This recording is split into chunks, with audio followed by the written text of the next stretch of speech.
All right. So without further ado, we're going to speak with Insiya. And what I would like to say about her is that she's been making artist books since 2017.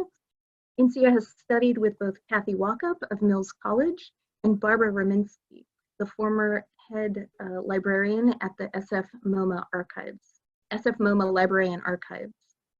Her experiences growing up in India often inform her book projects or artist books that she makes. And she specializes in innovative and interesting structures. And we'll be talking about her book this evening, The Heart Longs, which focuses on using a Claire Van Vliet structure. So we're thrilled and honored, Maureen and I, to be able to speak with Insiya about her work this evening. And welcome, Insiya. We're glad to have you. So glad to have you. Thank you. You know, this is a huge deal for me to be talking to you guys and being part of the book community. So before we get started, I just want to say, just want to thank you for having me, and that's it. Our pleasure. Jennie was able to go to the center and take a video of the book so that we can explore it. So I'm going to be showing that while we talk about our first question. I'm going to go ahead and hit play and share my screen. And let me just hit a little technical, make this a little bit bigger. Can everybody see that before or should I make it bigger? Is that better? It looks good. All right, good. And so I'm going to hit play as soon as I ask the question, but basically we would love to hear about The Heart Longs, what brought you to the structure, and how you ended up with this beautiful artist book. I'm going to hit play. Before, you know, I go into the structure and everything, I just want to take you on a sort of a small journey, a memory. As kids, every summer during the month of April and May, my whole family used to go to visit my grandmother, and that used to be a 2-day drive. So we used to get in the car and drive, and you know, this is in Mumbai. This is from Mumbai to Udaipur, Rajasthan, which is about 2 days, and there weren't any major highways or, you know, rest stops or anything. So we used to stop at these little mosques. And so most of them used to be burial sites. So it was kind of a mosque/burial sites. And the box is sort of based off of that, you know, sitting inside the book is a reminder of that. But the book itself reminds me of the experience of going or walking into these mosques, which were generally made of marbles, and they had beautiful designs. And since the time I was a child, you know, that's what we used to see is, you know, there weren't any pictures, there were just a lot of tile work, a lot of inlaid as well as, you know, grill work. And so, it's always been, pattern has been a part of my life.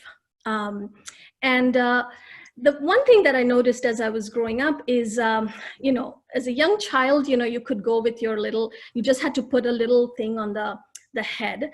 And, but as you started growing older, the reason you know, these patterns are being shown, sorry, I'll interrupt for a second. Oh, no, that's fine. I just, like, we can start it over too if you want. Okay. Yeah. So anyway, so as a child, you know, I didn't have to be, I was generally in something covered, you know, as a girl, you have to have everything. But as I grew older, you had to wear the burqa. And one of the things that happens is your sight gets obscured by, even though it's not patterned, it's like a thin cloth. And so, you know, it was kind of a little frustrating because anyway, we are going in the month of May and April, and it was extremely hot. And to have to wear, you know, that additional thing and to enter, even though you're going to a cooler place, it was this sense of push and pull. So anyway, we would go inside, and, you know, I would always try to see from the side, you know, old patterns.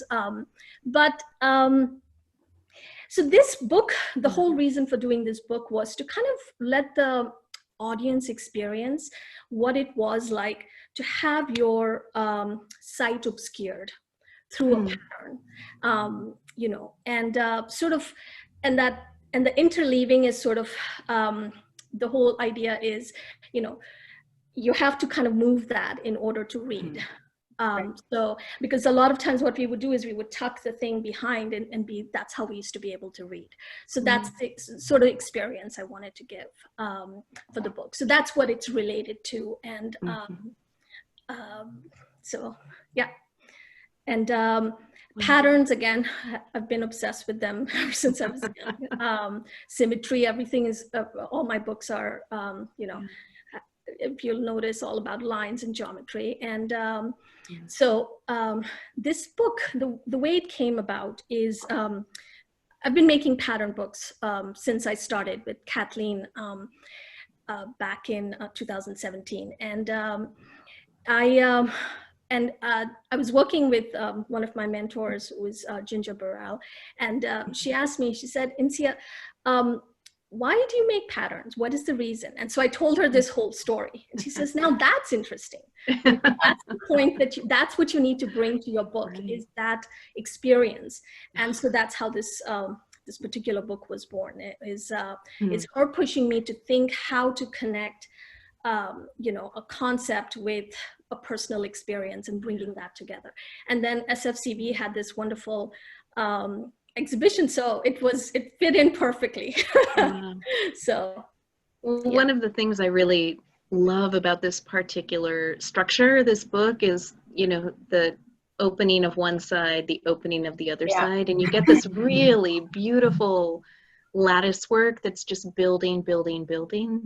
And then, you know, you're sort of overlapping with the words and the text, and it's a really lovely experience to walk through this book page by page. I mean, and this close-up of this lattice work overlaid on each other, it's just phenomenal. Right. Yeah. Do you want to go ahead?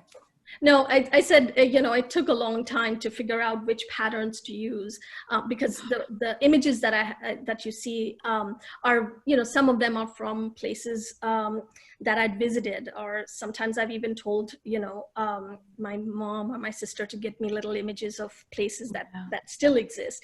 And so I kind of drew those patterns based on that. So trying to get patterns that fit exactly, you know, you know, it's hard to see in this photograph, but when you lay it flat, they're all symmetrical and they all kind of create this complex structure to kind of showcase my growth over the years of, you know, just layer upon layer, like all of us. Right. So yeah, I'm going to hit play again, and you want to look at some of the tile patterns now? Sure. Okay. Yeah. So yeah, so like this is one of the patterns I use in the book. You know, and usually there are stars in the center, and that's one of the things. And there's like there's 16 kinds of symmetry. There's mirroring, 45-degree, and so I went through all this process for a long time to understand what these meant. And so yeah, so you'll see but the reason I chose these images was there wasn't a lot of color. Like a lot of times what we are familiar with Spain, especially the Western world, is like, you know, the blues and the beautiful colors. But what I was exposed to in India was usually used to be made in marble and was inlaid like this, like lattice work. That's why the book is a simple white color. So that's another reason for bringing that sort of, instead of, you know, those blues and greens and reds that you see. So more of that marble. Yeah. And you primarily, I'm just sort of thinking out loud here, primarily your book is red, silver, and white. So is there color symbolism around that for you? The white was pretty much, you know, the stones and the inlay. The red was mainly, it's my favorite color. So I just had a little bit of color in there because it looked too virginal or something. So I think that was that was like me in there. And the silver and white is sort of the, you know, the two colors that, you know, I associate with that, because a lot of times the tombs used to be made of silver. So yeah, so Okay. that's why the box is made that way. I see. I see. I see. Yeah, the box is beautiful as well. And the box, for those of you at home viewing, the box is it made out of balsa wood? Or It's plywood. It's simple plywood. Okay. That I laser cut and then I painted Yeah.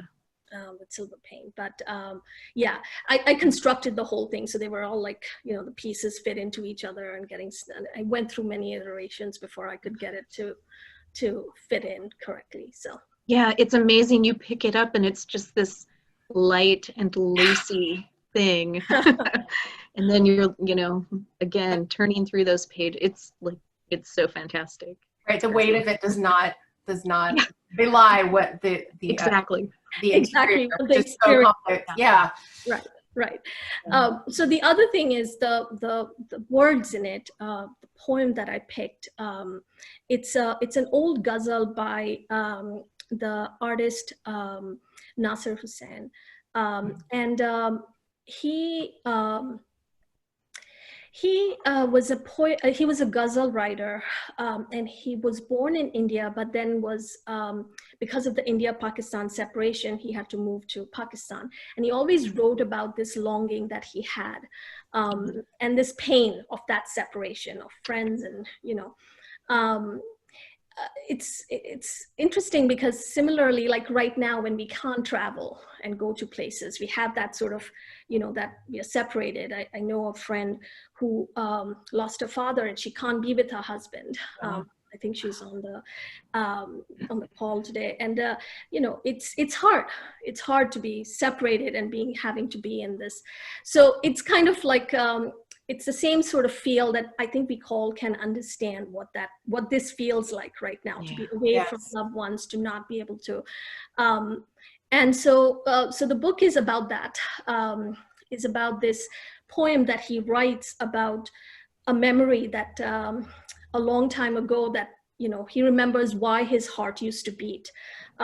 It was that memory of, and so for me, I remember the fondest memory being about going on these trips to visit my grandmother.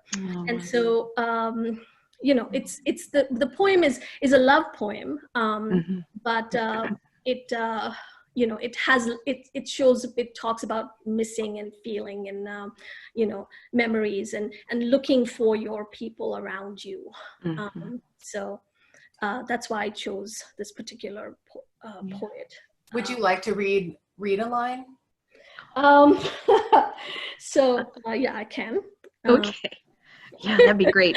So most of you will not understand because it's Urdu, which is one of those languages that is Arabic with Hindi. It's sort of, that's the background for it, although I don't know how people from Pakistan would feel about that, sorry. Because there is this whole thing about India and Pakistan and a Muslim in India and all the controversies around that. But here it is.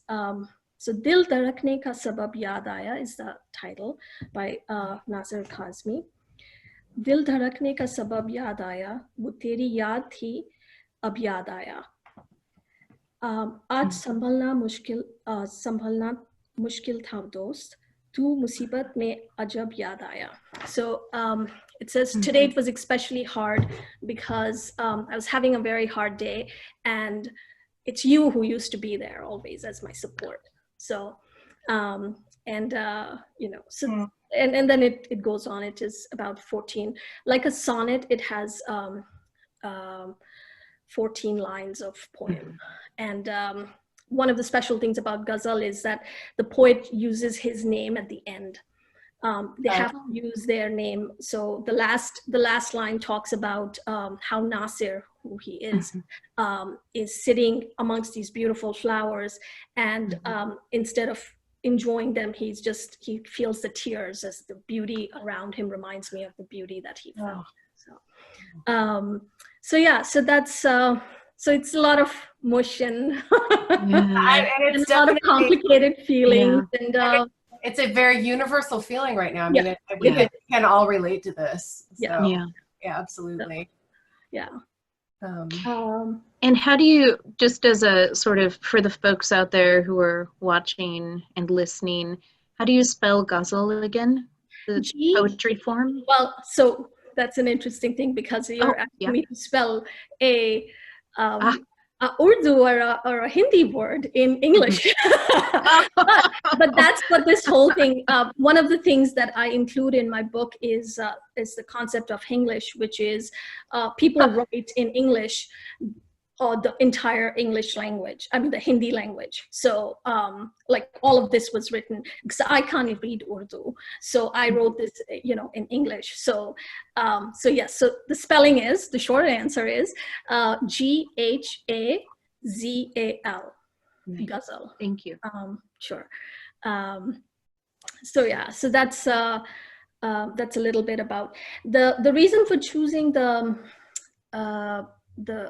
binding was I wanted it to sit properly, because I had tried different bindings, but Claire Van Vliet's binding is just beautiful, and like it lays flat, and it lets you kind of interact, which you know, I wanted to kind of give that sense from the book. You can really there's this really nice revealing and concealing that goes on as well. Exactly. It's the perfect structure. It's great. It works. Yes, it kind of works with this, the intention. So yeah, it's good. So, oh yeah, more. Go ahead and stop the share now. I think we've. Okay. Yeah, I was gonna ask Insiya if she could speak a little bit to us about how you got started making books back in 2017. Oh, it's an interesting journey. So long ago, the before times. So I had moved October of 2016 from New York to San Francisco. I was coming back to San Francisco after living there for almost 8 years, and I wasn't quite happy about that. So I think I was trying to find ways to kind of get more involved with the museum. I mean, it just, you know, New York has a very different energy. Of course, I'm very thankful to be here, especially now, but I do miss New York. And so one of the things that came up was SF MoMA had a class on book art. And it was with Barbara Rominsky and Kathleen Walker. I had no clue who they were or what, because I was very new. So I go into the class, there's like 50 people in there. It's divided, it's 5 weeks class. Half of it was showing the books of SF MoMA's private collection, which was such a, I didn't realize what a great opportunity I had taking that class. And the other half was Kathleen kind of teaching us how to make the one book, literally from that. She taught me how to do the accordion. And so seeing all these books and all, I was like, this is perfect. This is like paper and book and structure and all these. And they showed us quite a few books. One of the books that is my, started me on this journey was Oliver Ellison's Your House from 2006. Where he takes the book and, usually you see sculptural books that are carved from outside, and usually the form is outside. What he did is he put the whole house inside the book. And I thought that was kind of like smart and innovative way. And so that's what I look for. Whenever I see a structure, it's like I want to emulate it. So and then at the end of the thing, they had this little exhibition where everyone put their little structures, and I remember Kathleen being very, very generous, and that's what shows what a good teacher she is. And she's like, oh, we'll hear from her, don't worry. And that always gave me whenever I had doubts, it was always like, no, if she says that means something. So always pushed to go further. So she was right. It's a chance thing. So yeah. Well, that's fantastic, and I think so inspirational to anybody who's ever thought about dabbling, sticking their toe in. You never know where it's going to take you. I mean, this ended up being an amazing, beautiful structure and book, and now we get to hear from you. And maybe there's some burgeoning book artists out there that might want to take a class, and start this journey too. So thank you for sharing that. I mean, I'm very, very new. That's why it's even more I feel honored that I'm here talking to everyone, you know, because this is something that cannot be achieved. It's incredible. So Yeah. thank you for having me. Oh my gosh. Yeah, thank you. Are you up to anything new? Has this shelter in place inspired or? So, you know, the Bookworkers Guild had this particular free time so that we could look at. So I've been watching some of those videos and looking for innovative structures. And so I saw Daniel come do this little structure, and I was in awe of it. Of course, there was no name for it, nothing. And of course, I had to go and like solve it. So I was quite proud about that. But on a more serious note, I think the shelter in place and this whole division, I mean, this whole like sort of being away from family, don't know when I'm going to visit them. And yet being able to see them more often has kind of brought up this, you know, again, it's back to my history. I'm making a chess set. And what I'm doing is I'm kind of like, you know, how when The Good Witch came out, where it gave the perspective of the witch in Dorothy. In a similar way, I'm kind of giving the chess pieces a character that belong to different parts of my family. So there's black and the white, and sort of, you know, who was the queen in my family, you know? Yeah. So it's like a curious thing. And that's again my perspective. Who was the queen? You know, my brother might think differently, and all us little kids were the pawns, and then also kind of like, where do we come now? So I like to think about these kinds of things. So, for example, I'll show you very quickly. I have this. So I did this board. It's with patterns. Oh wow! I don't know if you can see. Yes. It's with wooden patterns that I etched, and so they're going to be little books that are going to be like that. These are the pieces. Oh wow! So this is how I think it. I know all the structures ahead of time, and so that's one of the books that I'm working on right now. Hopefully, need to be able to play chess, and you know the books open up and everything. So wow, so amazing. That's I know project. I'm trying to wrap my head around all the little tiny books. Inspiring. Awesome. I'd love to remind everybody that if they have questions, please use the chat feature, and we will pretty soon be able to do a Q&A with Insiya. Do you have I have a question, Insiya. Do you have a group of people that you bounce ideas off of? Yes, I do. Yeah. An amazing group.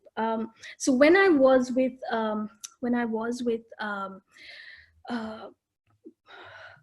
when I did that class with Barbara and Kathleen, she gave us a list of resources. And Barbara actually got me in touch with Laura Russell from 23 Century. She just said, just talk to her. She looks like she's very interested, you know. And so Laura talked to me, and Laura said, take as many classes as you can. Right. Just live there. That's what she said. And anyway, so she told, so the resources was SFCB, you know, and she said they're very helpful. But also, she introduced me to two people, Ginger Burrell and another organization which is called the Bay Area Book Artists. And that's how I you know, I started attending their classes and just being part of their community. Eventually I started doing website for them. They took me to, you know, focus on book arts. And now we have an even smaller community where there's like 6 of us that get on a meeting. Even through this, we get on a Zoom meeting and we talk book. And it's very like, here's what I'm thinking, and you have to give me honest feedback, because you know, it's not about just saying yes, I like it, or it's about giving somebody like, I don't get that, or so we are very questioning each other. It's actually a workshop then. A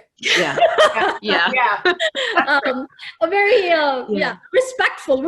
But so there's 6 of us. There's Karen, Rush, Ginger, Lorraine, and Marilyn, Judy. So there's like a few of us that are serious about our work, you know, about making books for the sake of, you know, as an art.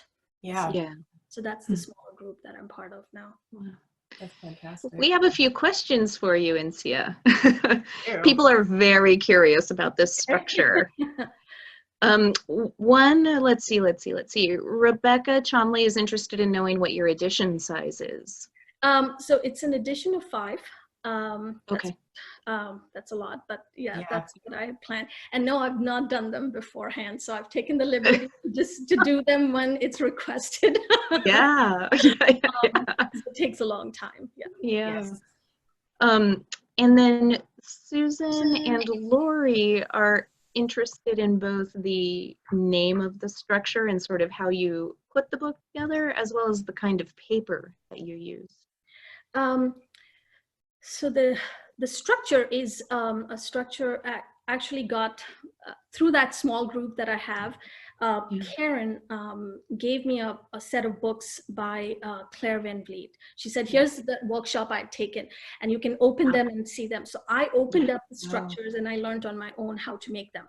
And that's how I got the structure down, because it was perfect. It was, French door interleaving structure. So that's how I got it. It's a Claire Van Vliet's book. If you don't have it, you should definitely get it. It's a it's the woven and interlocking book structures, right?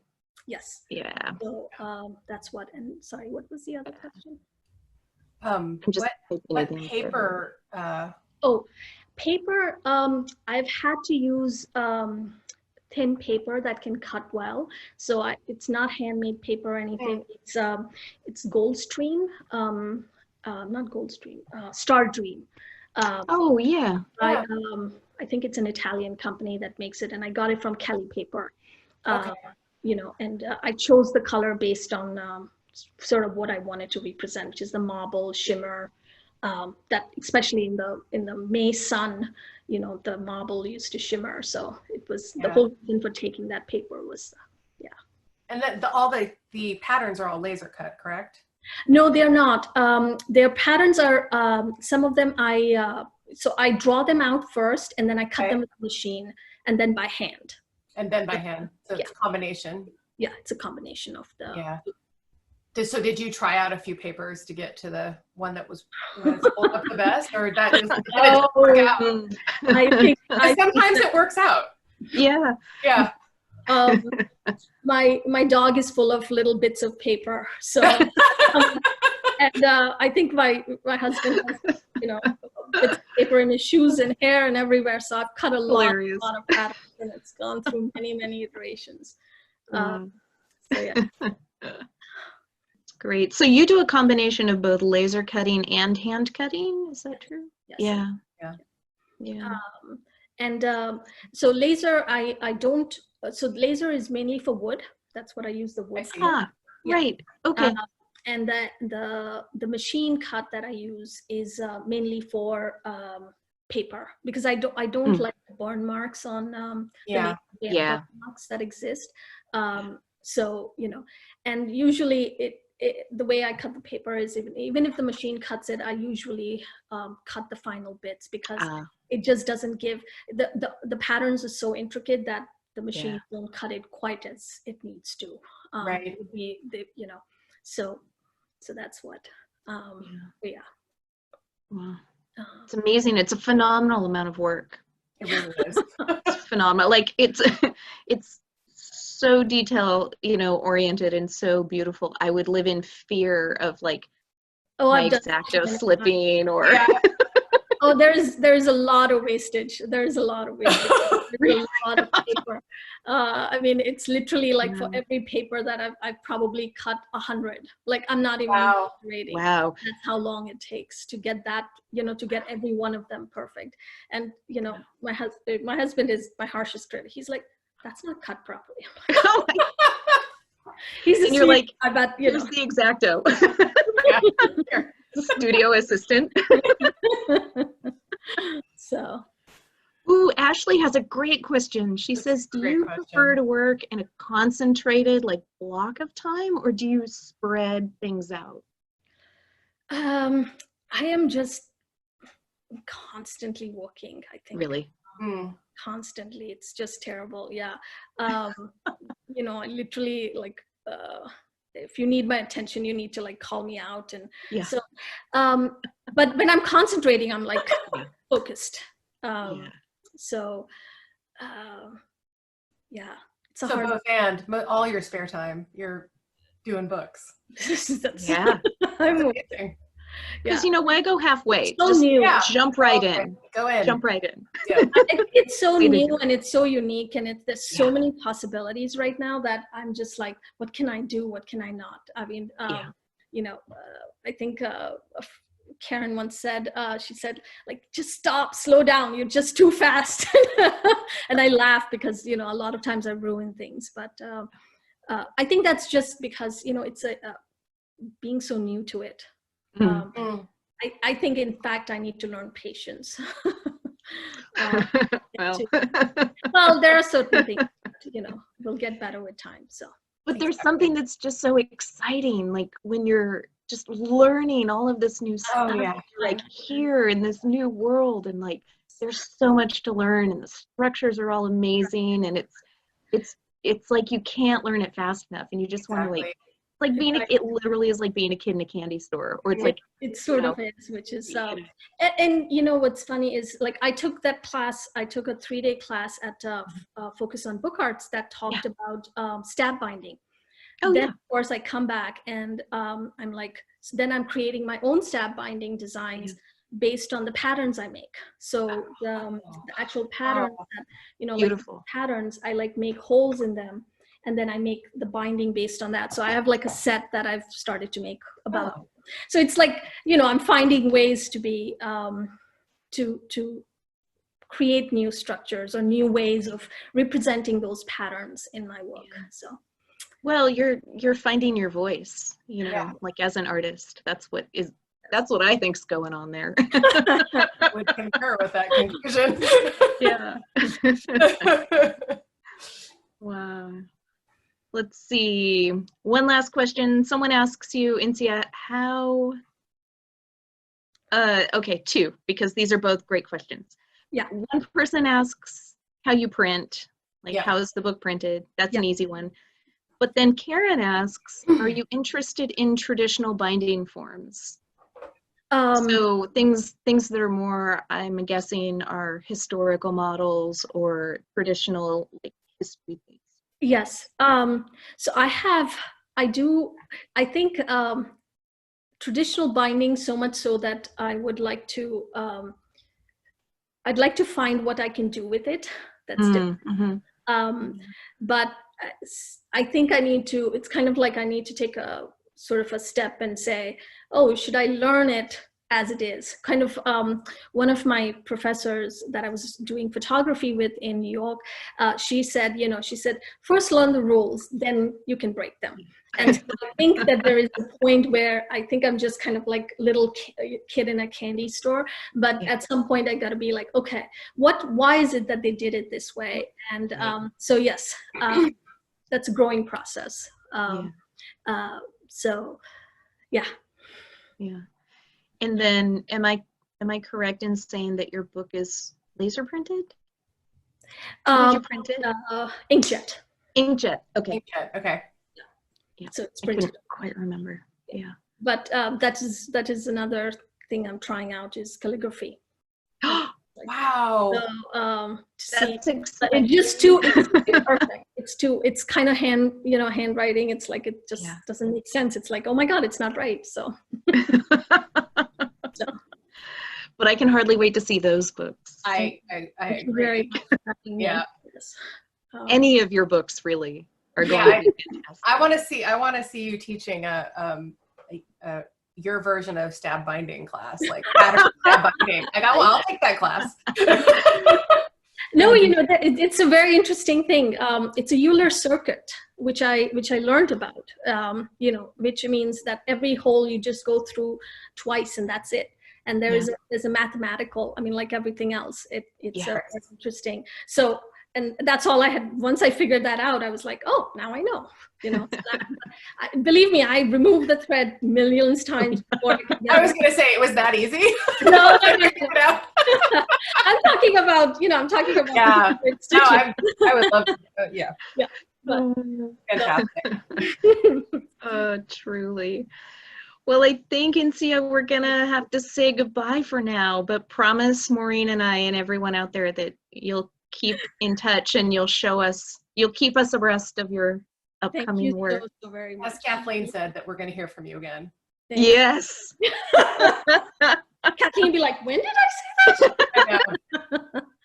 So, all right. Thank you so much for having me. Thank you. so Thank you. much. This has been fantastic. Thank you, Fantastic. Insiya. And thank you, everybody, for coming. Yeah. So what I would like to say really fast, thanks to everyone who came to our 4th session of the Retro Intro Artists in Conversation series. We will have one more interview on May 20th. So same bat time, same bat channel, but May 20th. And you'll be able to find details real soon on SFCB's website.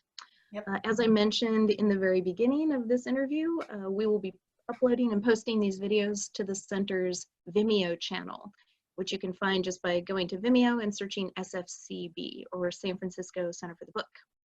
The best way to keep in touch or sort of current with what we're doing online for our events and workshops is to subscribe to our newsletter.